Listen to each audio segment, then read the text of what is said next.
Hello friends, welcome to LTX classes. So ఈ వారం weekly current అఫైర్స్లో భాగంగా ప్లేసెస్ ఇన్ న్యూస్ మనం ఎవ్రీ వీక్ కంటిన్యూ చేస్తున్నాం. సో ఈ పర్టికులర్ సిరీస్ అనేటువంటిది మనం జూలై నుంచి చేస్తూ వచ్చాం. సో జూలై, ఆగస్ట్, సెప్టెంబర్ ఈ 3 మంత్స్కి సంబంధించినటువంటి weekly places in news topics వచ్చేసి ఎవ్రీ వీక్ వీడియో వచ్చేసి మీకు ప్లేలిస్ట్లో ఉంటుంది. అండ్ ఈ వీక్ 8th అక్టోబర్ నుంచి 15th అక్టోబర్ వరకు జరిగినటువంటి మోస్ట్ ఇంపార్టెంట్ సన్నివేశాల్లో ఈ ప్లేసెస్ ఇన్ న్యూస్ అనేటువంటి, ఫర్ ఎగ్జాంపుల్ మనకి కొన్ని లేక్స్ అనేటువంటి మెన్షన్ చేసి ఉంటారు, కొన్ని కంట్రీస్ అనేటువంటిది ఈ న్యూస్లో మెన్షన్ చేసి ఉంటారు. సో వీటన్నిటిని దృష్టిలో పెట్టుకొని ఈ వారం ఇండియాలో అండ్ వరల్డ్ మ్యాప్లో ఉన్నటువంటి ప్లేసెస్ అనేవి మీ అందరి కోసం తీసుకురావడం జరిగింది. సో వీడియో మొత్తం కంప్లీట్గా చూడండి, so that you will get benefit out of this particular video. And మీకు ఈ వీడియో పూర్తిగా చూసిన తర్వాత నచ్చినట్టయితే షేర్ చేయడం మాత్రం మర్చిపోవద్దు. And now I just want to take 1 minute of your time here. UPSC ఎగ్జామ్కి ఎవరైతే ప్రిపేర్ అవ్వాలనుకుంటున్నారో, సో మనకి అక్టోబర్ 31st వరకు కూడా 60,000 రూపీస్ ఉన్నటువంటి ఫీజు 12,000 రూపీస్ ఆఫర్ అనేటువంటిది దసరా ఆఫర్ రావడం జరుగుతుంది. సో 60,000 మైనస్ 12,000 48,000 రూపీస్కి లైఫ్ టైం వ్యాలిడిటీ ఆన్లైన్లో మీరు యూపీఎస్సీ కోసం ప్రిపేర్ అవ్వచ్చు. ఏమైనా డౌట్స్ ఉంటే ఈ పర్టికులర్ కోర్స్ పర్చేస్ చేసే విషయంలో ఈ నెంబర్కి కాంటాక్ట్ అవ్వచ్చు. అండ్ 12,000 రూపీస్ ఆఫర్ అంటే మామూలు విషయం కాదు. అండ్ మీకు ఈఎంఐ ఆప్షన్ కూడా ఉండే అవకాశం ఉంటుంది.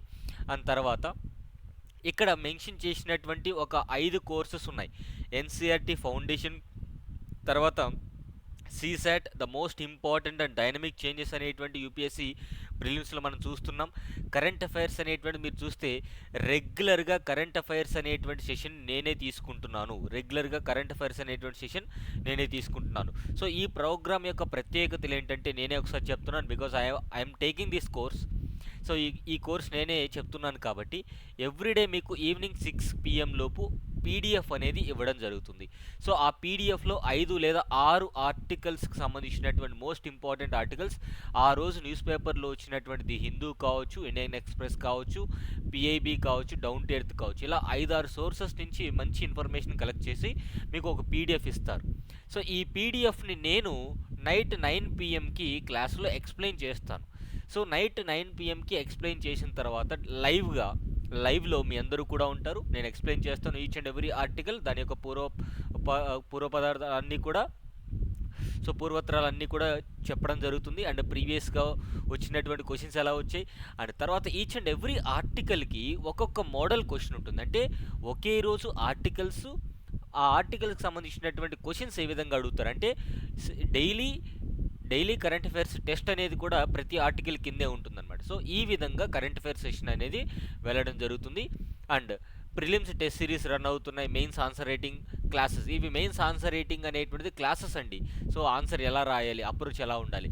సో ఈ 5 కోర్సెస్లో ఏమైనా 2 తీసుకున్నట్టయితే మీకు కంపల్సరీగా 10,000 రూపీస్కి ఇవ్వడం జరుగుతుంది. సో ఇక్కడ బెనిఫిట్ ఏంటంటే బెటర్ మీరు సీసాట్ అండ్ కరెంట్ అఫైర్స్కి సంబంధించినటువంటి కోర్సెస్ ఎక్కువగా ప్రిఫర్ చేసుకోండి, బికాస్ మంచి బెనిఫిట్ అనేటువంటిది ఈ కోర్సెస్ నుంచి డెఫినెట్గా వస్తుంది. అండ్ రిమైనింగ్ కోర్సెస్ కూడా మీ ఇష్టం. డెఫినెట్గా టెస్ట్ సిరీస్ అనేది మీరు అవాయిడ్ చేయలేనటువంటి ప్రోగ్రామ్ అనమాట యూపీఎస్సీలో. Now let's start.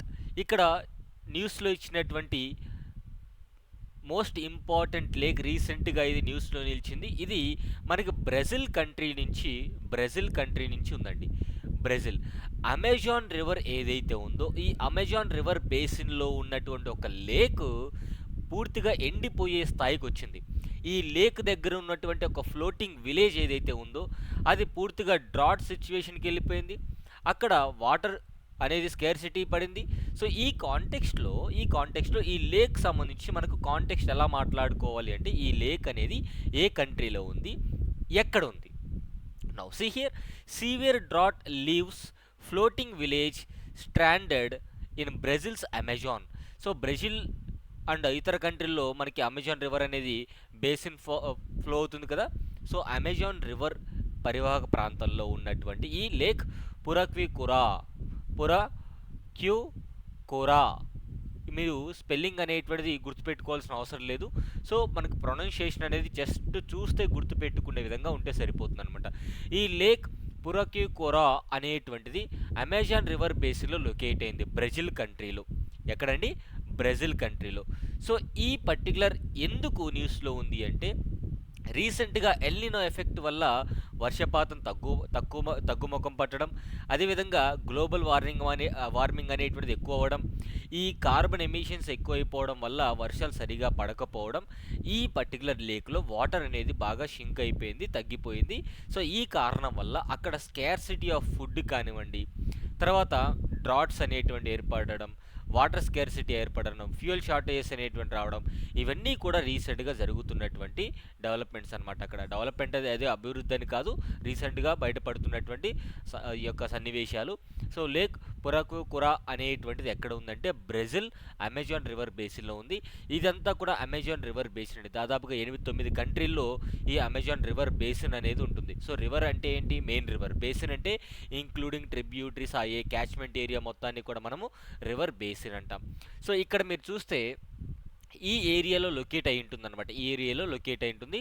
సో అందుకే జూమ్ చేయడం ఎందుకని చెప్పేసి నేను ఇక్కడే ఇంకొక మ్యాప్ ఇచ్చాను.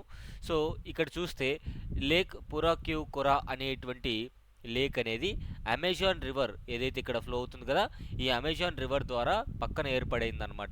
Very very very important Brazil కంట్రీలో. సో రీసెంట్గా మనకి ఇలాంటి లేక్ టిటికాకా అనేటువంటిది కూడా మనం మాట్లాడుకున్నాం. లేక్ టిటికాకా అనేటువంటిది రీసెంట్గా న్యూస్లో నిలిచింది. దాని గురించి కూడా ప్రీవియస్ వీడియోస్లో నేను చెప్పాను. అది ఏ కంట్రీలో ఉందో ఒకసారి కమెంట్ బాక్స్లో కమెంట్ చేయండి ఫ్రెండ్స్. లేక్ టిటికాకా అనేటువంటిది రీసెంట్గా న్యూస్లో ఉంది. ఏ కంట్రీలో మనం దాని గురించి మాట్లాడుకున్నాం, అది ఇప్పుడు ఏ కంట్రీలో ఉంది. Now coming to Italy. ఎందుకు రీసెంట్గా న్యూస్లో నిలిచింది అంటే ఇండియా మరియు ఇటలీ ఈ రెండు దేశాలు కూడా డిఫెన్స్ కోఆపరేషన్లో భాగంగా ఈ యొక్క ఒప్పందాలు అనేటువంటివి చేసుకోవడం జరిగింది. సో డిఫెన్స్ కోఆపరేషన్లో డీప్గా రెండు కంట్రీస్ ఇన్వాల్వ్ అవ్వాలి అని చెప్పేసి ఈ యొక్క ప్యాక్ట్ అంటే ఒప్పందం అంటామండి, ఒప్పందం. సో ఒప్పందం చేసుకోవడం జరిగింది. ఈ కాంటెక్స్ట్లో ఇటలీ అనేటువంటి కంట్రీ పొలిటికల్ బౌండరీస్ ఏంటి ఇవన్నీ కూడా చూద్దాం. సో ఇటలీ కంట్రీ అనేటువంటి మనకు చూస్తే సౌత్ సెంట్రల్ యూరోప్ అంటే యూరోప్ కాంటినెంట్కి సదరన్ పార్ట్లో ఉంటుంది. ఈ పర్టికులర్ ఈ పర్టికులర్ ఇటలీ కంట్రీ అనేది ఇటు సౌత్లో వచ్చేసి మెడిటరేనియన్, ఇటు ఈస్ట్ సైడ్ వచ్చేసి అడ్రియాటిక్ సీ.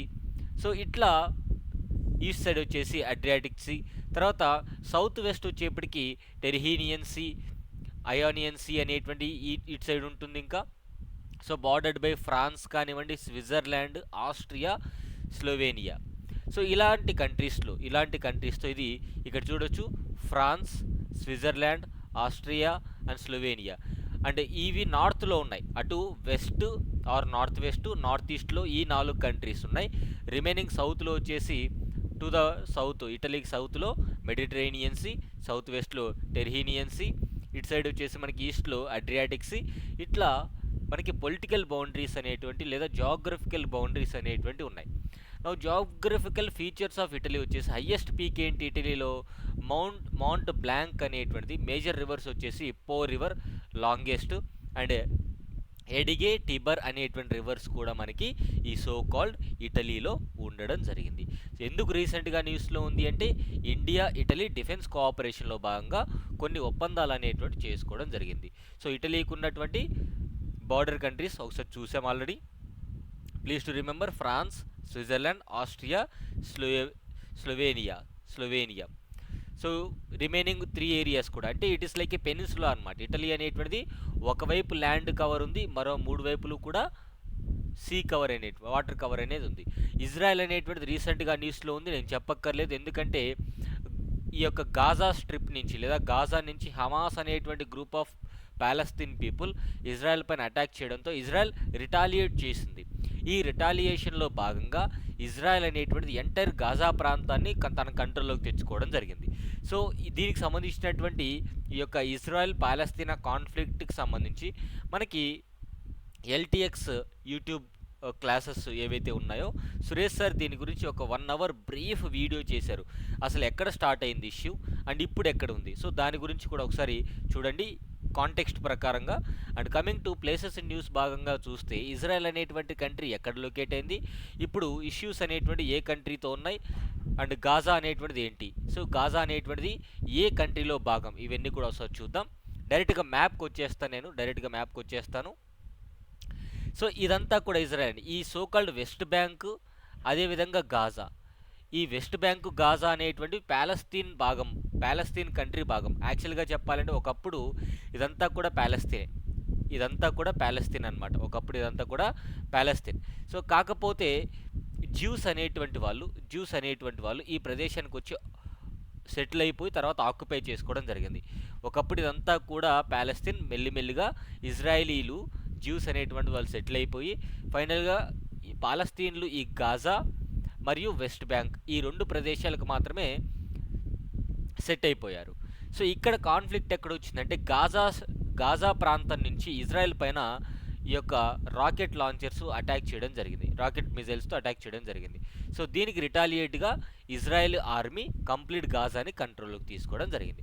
ఇక్కడ మనం ఏం గుర్తుపెట్టుకోవాలి ఎగ్జామినేషన్ పాయింట్ ఆఫ్ వ్యూలో అంటే, ఇది మెడిటరేనియన్ సీ అండి, ఇది మెడిటరేనియన్ సీ. ఓకేనా, ఇదంతా కూడా మెడిటరేనియన్ సీ.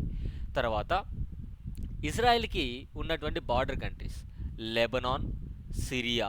ఇక్కడ గోలన్ హైట్స్ అనేటువంటి ఉంటాయి. ఈ గోలన్ హైట్స్ అనేటువంటి ఒకప్పుడు సిరియానే, తర్వాత రోజుల్లో సిరియా దగ్గర ఉన్నటువంటి గోలన్ హైట్స్ ఇజ్రాయెల్ ఆక్యుపై చేసుకుంది. మళ్ళీ కొంత భాగం మాత్రమే గోలన్ హైట్స్ ఇచ్చేయడం జరిగింది. తర్వాత ఇక్కడ జోర్డాన్ అనేటువంటి కంట్రీ కూడా ఇజ్రాయెల్తో బార్డర్ షేర్ చేసుకుంటుంది. ఈజిప్ట్ అనేటువంటి కంట్రీ కూడా ఇజ్రాయెల్తో బార్డర్ షేర్ చేసుకుంటుంది. ఇక్కడ ఒక విషయం మీరు గమనించాలి, ఒక ఇజ్రాయెల్ తప్ప మిగతా కంట్రీస్ అన్నీ కూడా ఇస్లాం బేస్డ్ కంట్రీస్ అనమాట. Please to remember. అండ్ ఈ జోర్డాన్ నుంచే మనకి రివర్ జోర్డాన్ అనేటువంటిది ఇక డెడ్ సీలో కలిసిపోతుంది. డెడ్ సీ అనేటువంటిది కూడా మనకి ఇంపార్టెంట్ ఎగ్జామినేషన్ పాయింట్ ఆఫ్ వ్యూలో. నెక్స్ట్, స్పెయిన్ అనేటువంటిది ఎందుకు రీసెంట్గా న్యూస్లో ఉంది అంటే, స్పెయిన్లో సపరేటిస్ట్ మూవ్మెంట్ అనేది ఒకటి స్టార్ట్ అయింది. కెటలోనియా ఈ ప్రదేశం ఏదైతే ఉందో so mass protest were organised in Barcelona అనేటువంటి నగరంలో పెద్దగా ప్రొటెస్ట్లు అనేటువంటివి చేయడం జరిగింది. ఎందుకు అంటే, కెటలోనియా అనేటువంటి సపరేట్ కంట్రీ కావాలి మాకు, అంటే స్పెయిన్ నుంచి మేము విడిపోయి కెటలోనియా అనేటువంటి కంట్రీ మాకు కావాలి. ఇండియాలో ఖలిస్తాన్ మూమెంట్ ఏదైతే జరుగుతుందో అలాంటిదే కెటలోనియా కూడా ఒక సపరేటిస్ట్ మూమెంట్ అన్నమాట. ఎక్కడ జరుగుతుంది? బార్సిలోనా. మనకి బార్సిలోనా అనగానే ఫుట్బాల్ టీం గుర్తొస్తుంది, రియల్ మాడ్రిడ్ అని చూస్తూ ఉంటాం న్యూస్లో. And Catalonia is autonomous region in the north eastern Spain. So north eastern Spain పార్ట్లో కెటలోనియా అనేటువంటిది ఒక అటానమస్ రీజియన్ అనమాట. నౌ కమింగ్ టు స్పెయిన్ మొత్తానికి కూడా పొలిటికల్ బౌండరీస్ చూస్తే, వెస్ట్ సైడ్ వచ్చేప్పటికి స్పెయిన్కి పోర్చుగల్ ఉంది, అంతే కదా, పోర్చుగల్ ఉంది. ఈస్ట్ సైడ్ వచ్చేప్పటికి ఇదంతా కూడా మెడిటరేనియన్ సీ, తర్వాత బలేరిక్ ఐలాండ్స్ అనేటువంటి ఉన్నాయి. సో ఫ్రాన్స్ అనేటువంటి నార్త్ ఈస్ట్లో ఉంది. ఫ్రాన్స్ అనేటువంటిది ఇక్కడ చూడండి, ఫ్రాన్స్ అనేది నార్త్ ఈస్ట్లో ఉంది. అండ్ అండోరా అనేటువంటిది కూడా నార్త్ ఈస్ట్లో ఉంది. సో ఇక్కడ మీరు గమనిస్తే ఈస్ట్లో మెడిటరేనియన్ సీ, ఇదంతా కూడా మెడిటరేనియన్ సీ. చూడండి, మెడిటరేనియన్ సీకి బార్డర్ షేర్ చేసుకునేటువంటి కంట్రీస్ అన్ని కూడా ఒక లిస్ట్ తయారు చేసి పెట్టుకోవాలి మీరు. అట్లాంటిక్ ఓషన్ వచ్చేసి మనకి నార్త్ వెస్ట్లో ఉంది, ఇక్కడ అట్లాంటిక్ ఓషన్ అనేటువంటిది. బే ఆఫ్ బిస్కే అనేటువంటి నార్త్లో ఉంది, ఇది బే ఆఫ్ బిస్కే నార్త్, ఇది నార్త్ వెస్ట్. కెనరీ ఐలాండ్స్ అని ఇక్కడ ఉంటాయండి, కెనరీ ఐలాండ్స్ అని మనకి ఇక్కడ ఉంటాయి. సో ఈ కెనరీ ఐలాండ్స్ అనేటువంటివి కూడా స్పెయిన్కి కంట్రోల్లోనే ఉన్నాయి. తర్వాత బలెరిక్ ఐలాండ్స్ మెడిటరేనియన్ సీలో ఉన్నాయి. ఇదంతా కూడా అట్లాంటిక్ ఓషనే కదా, ఈ అట్లాంటిక్ ఓషన్లోనే కెనరీ ఐలాండ్స్ అనేటువంటివి కూడా ఉన్నాయి. So 2 enclaves in the north Africa also are part of Spain. ఈ నార్త్ ఆఫ్రికాలో ఉన్నటువంటి 2 ఎన్క్లేవ్స్, 2 గ్రూప్ ఆఫ్ ఏరియాస్ కూడా ఈ సోకాల్డ్ స్పెయిన్. ఒకప్పుడు పోర్చుగల్ కూడా స్పెయిన్లో భాగమే, కాకపోతే పోర్చుగల్ విడిపోవడం జరిగింది. Now geographical features occupy about 85% of Iberian peninsula. ఇదంతా కూడా ఐబీరియన్ పెనిన్సులా అండి, ఈ ఐబీరియన్ పెనిన్సులాలో 85% ఏరియా మొత్తం కూడా స్పెయినే ఉంటుంది. మేజర్ మౌంటైన్ రేంజెస్ వచ్చేసి మనకి సెంట్రల్ సైరా, కాంటాబ్రియన్, తర్వాత ఈ సిరా మోనెరా, తర్వాత ఇవన్నీ మౌంటైన్స్ అనేటువంటి మేజర్ రివర్ వచ్చేసి ఎబ్రో రివర్ అనేటువంటిది కూడా మేజర్ రివర్ స్పెయిన్లో. సో స్పెయిన్ అనేది రీసెంట్గా ఎందుకు ఉంది అంటే బార్సిలోనాలో సపరేటిస్ట్ మూమెంట్ అనేది కెటలన్ ఆర్ క్యాటిలోనియా సపరేట్ కంట్రీ కావాలని చెప్పేసి ఫైట్ చేయడం జరుగుతుంది. అండ్ చిల్కా లేక్ అనేది మనందరికీ తెలుసు ఒడిస్సా స్టేట్లో ఉంటుంది. దీని గురించి పెద్దగా మనం డిస్కస్ చేసుకోవడానికి ఏమీ లేదు. బట్ ప్లేసెస్ ఇన్ న్యూస్లో ఎందుకు ఉందో అంటే migratory birds arrive in Odisha's Chilka before winter is climate change to blame. So వింటర్కు ముందే ఈ యొక్క చిల్కా లేక్లోకి మైగ్రేటరీ బర్డ్స్ అనేటువంటి రావడం జరిగింది. సో మేబీ ఇది క్లైమేట్ చేంజ్ వల్ల ముందుగానే వస్తున్నాయి అన్నట్టుగా చెప్పడం జరుగుతుంది. సో చిల్కా లేక్ అనేటువంటిది largest salt water lake in India and ఆసియాలోనే లార్జెస్ట్ లగూన్ అంటే బ్యాక్ వాటర్స్ ద్వారా ఏర్పడినటువంటి ఒక సరస్సు. So world's second, Asia's first. 1981లోనే మనకి ఇది ఫస్ట్ వెట్లాండ్గా రికగ్నైజ్ చేయడం జరిగింది రామ్సార్ కన్వెన్షన్లో భాగంగా. యూ కెన్ సీ ఒడిస్సా స్టేట్లో చిల్కా లేక్ అనేటువంటిది ఉంటుంది. ఒడిస్సా స్టేట్లో చిల్కా లేక్ అనేటువంటిది ఉంటుంది. Very very very important in terms of ecology, environment point of వ్యూలో, జాగ్రఫీ పాయింట్ ఆఫ్ వ్యూలో, కరెంట్ అఫైర్స్ పాయింట్ ఆఫ్ వ్యూలో, అన్ని పాయింట్ ఆఫ్ వ్యూలో చిల్కా లేక్ అనేటువంటిది అంత ప్రాముఖ్యత సంతరించుకోవడం జరిగింది. నెక్స్ట్ విజ్హింజం పోర్ట్ అనేటువంటిది రీసెంట్గా న్యూస్లో ఉంది. ఏ స్టేట్లో ఉంది? ఇది కేరళలో ఉందండి.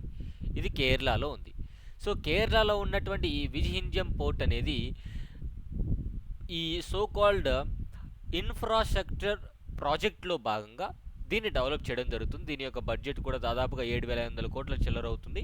సో పబ్లిక్ ప్రైవేట్ పార్ట్నర్షిప్లో భాగంగా అదాని గ్రూప్ దీన్ని టేక్ ఓవర్ చేయడం జరిగింది. సో విజ్హింజం పోర్ట్ అనేది రీసెంట్గా న్యూస్లో ఉంది. అది ఏ స్టేట్లో లొకేట్ అయింది లేదా ఏ కంట్రీలో లొకేట్ అయింది అని అలా కూడా ఇస్తారనమాట. ఎందుకంటే పేరు కొంచెం కొత్తగా ఉంది కాబట్టి. సో ఇండియాలో ఉన్నటువంటి కేరళ స్టేట్లో అరేబియన్ కోస్ట్లో లొకేట్ అయింది.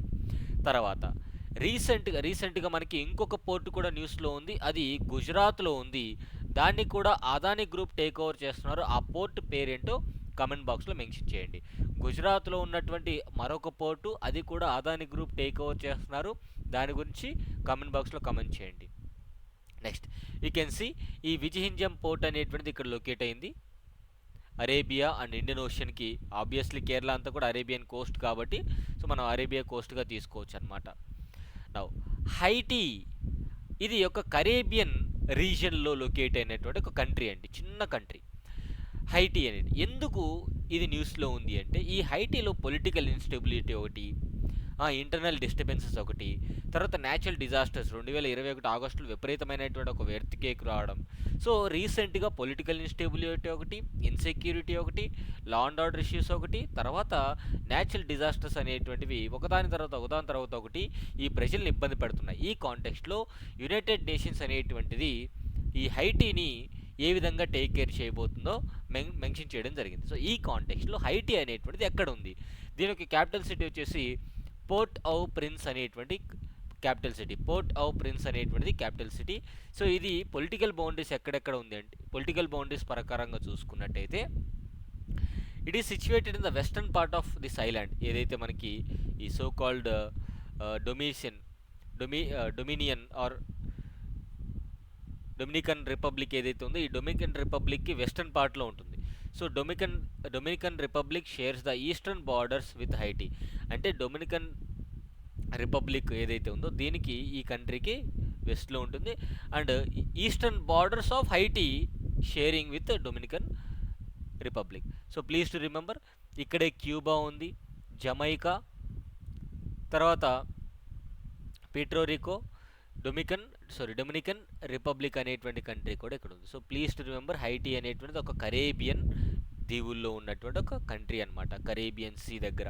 So please to remember this area. Now rose bank oil field recently scene in news. ఇది యూకే అండి, యునైటెడ్ కింగ్డమ్ లేదా బ్రిటన్ లేదా England. Rose bank oil field అనేటువంటిది నార్త్ సీలో లొకేట్ అయింది. దీని నుంచి ఆయిల్ ఎక్స్ట్రాక్ట్ చేయాలి అని చెప్పేసి యూకే గవర్నమెంట్ పర్మిషన్స్ ఇచ్చేసింది. ఈ కాంటెక్స్ట్లో అలా ఆయిల్ అనేది విచ్చలవిడిగా ఎక్స్ట్రాక్ట్ చేయడం వల్ల ఎన్విరాన్మెంట్ చాలా దెబ్బతింటుంది అని చెప్పేసి ఎన్విరాన్మెంటలిస్టులు ఎవరైతే ఉంటారో, పర్యావరణవేత్తలు ఎవరైతే ఉంటారో వారందరూ కూడా ప్రొటెస్ట్ చేయడం జరిగింది. వారందరూ కూడా ప్రొటెస్ట్ చేయడం జరిగింది. సో ఈ కాంటెక్స్ట్లో రోజ్ బ్యాంక్ ఆయిల్ ఫీల్డ్ అనేటువంటిది ఎక్కడ ఉంది అంటే మనకి యూకేలో ఇది నార్థన్ అంటే యూకే అనేటువంటిది ఒక ఫోర్ గ్రూప్ ఆఫ్ ఏరియాస్ని కంట్రీగా ఉంటుంది. సో ఇది నార్త్ సీలో లొకేట్ అయి ఉంటుంది. ఈ నార్త్ సీలో లొకేట్ అయినటువంటి rose bank oil field comes under the jurisdiction of Britain. ఇక్కడ చూస్తే the Britons government approval for UK's biggest oil field rose bank has triggered alarm among environmentalist activities across the world. So ప్రపంచవ్యాప్తంగా అందరూ కూడా ఈ oil field నుంచి మీరు ఎక్కువగా extract చేస్తే పర్యావరణ సమస్యలు అనేటువంటి తలెత్తుతాయి అని చెప్పేసి ఇవ్వడం జరిగింది. సో లొకేషన్ ఎక్కడుంది అంటే నార్త్ సీలో నార్త్ వెస్టర్న్ ఆఫ్ షేట్లాండ్ ఐలాండ్లో ఉందన్నమాట. ఇక్కడ మనం లొకేషన్ కూడా చూసేద్దాం. ఇక్కడ ఇదంతా కూడా నార్త్ సీ అండి, ఇదంతా కూడా north see.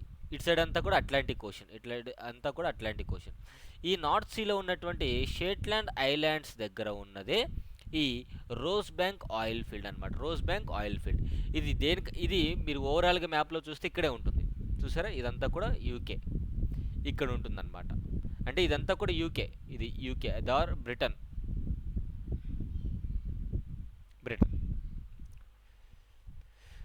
So these are the places in news for the day friends, for this week October 8 నుంచి అక్టోబర్ 15 వరకు ఎగ్జాక్ట్గా 1 వీక్ సంబంధించినటువంటి న్యూస్ ఏదైతే ఉందో, న్యూస్లో ఉన్నటువంటి మోస్ట్ ఇంపార్టెంట్ ప్లేసెస్ ఏవైతే ఉన్నాయో అవి ఇవ్వడం జరిగింది. అండ్ ఈ వీడియో మీకు నచ్చితే డెఫినెట్గా షేర్ చేయడం మర్చిపోవద్దు. లైక్ చేయండి. ఎందుకంటే మీరు ఎక్కువ లైక్ చేశారంటూ అనుకోండి, డెఫినెట్లీ ఈ వీడియో అనేది ఎక్కువ మందికి సజెషన్ వెళ్తుంది, ఈ వీడియో బాగుంది అన్నట్టుగా. సో మీకు నచ్చితే డెఫినెట్గా షేర్ చేయండి. అండ్ ఎవరైతే ఛానల్ని ఇంకా సబ్స్క్రైబ్ చేసుకోలేదో please to subscribe the channel. And UPSC infinity offline batch, ఇందాక ఫస్ట్ లైన్లో చూపించింది ఆన్లైన్, దట్ ఈస్ 48,000, ఆఫ్లైన్ వచ్చేసి 75,000 రూపీస్. నార్మల్గా అయితే 1 lakh, కాకపోతే దసరా ఆఫర్ పరంగా మీకు 75,000 రూపీస్కి ఆఫ్లైన్ అనేది లైఫ్ టైం వ్యాలిడిటీ. ఏ ఇన్స్టిట్యూట్ ఇవ్వదు. అండ్ ఫ్రీ ఆన్లైన్ యాక్సెస్ కూడా మీకు ఇవ్వడం జరుగుతుంది. అంటే మీరు ఒక్కసారి ఆఫ్లైన్ తీసుకుంటే ఆన్లైన్ కూడా ఫ్రీయే. సో 25,000 ఫ్లాట్ ఆఫ్ కాబట్టి, అంటే 75,000 రూపీస్ పే చేయాల్సి వస్తుంది. అండ్ 31 అక్టోబర్తో ఈ యొక్క వ్యాలిడిటీ అయిపోతుంది. అండ్ ఏపీఎస్సీ గ్రూప్ 1కి ప్రిపేర్ అవ్వాలనుకుంటున్నా సరే, సో 35,000 రూపీస్కి మీకు ఈ యొక్క కోర్స్ అనేది రావడం జరుగుతుంది. And complimentary access to group 2 also. ఎవరైతే గ్రూప్ 1కి యాక్సెస్ తీసుకుంటారో, పే చేస్తారో, గ్రూప్ 2కి కూడా మీకు క్లాసెస్ అనేవి ఫ్రీగా ఇవ్వడం జరుగుతుంది, కాంప్లిమెంటరీ అనమాట. సో ఏమైనా డౌట్స్ ఉంటే ఈ నెంబర్కి కాంటాక్ట్ అవ్వచ్చు. అండ్ వీడియో ఎలా ఉందో కమెంట్ బాక్స్ ద్వారా చెప్పండి. Thank you so much and have a nice day. Hope you get some valid information for your exam. Thank you, take care, bye.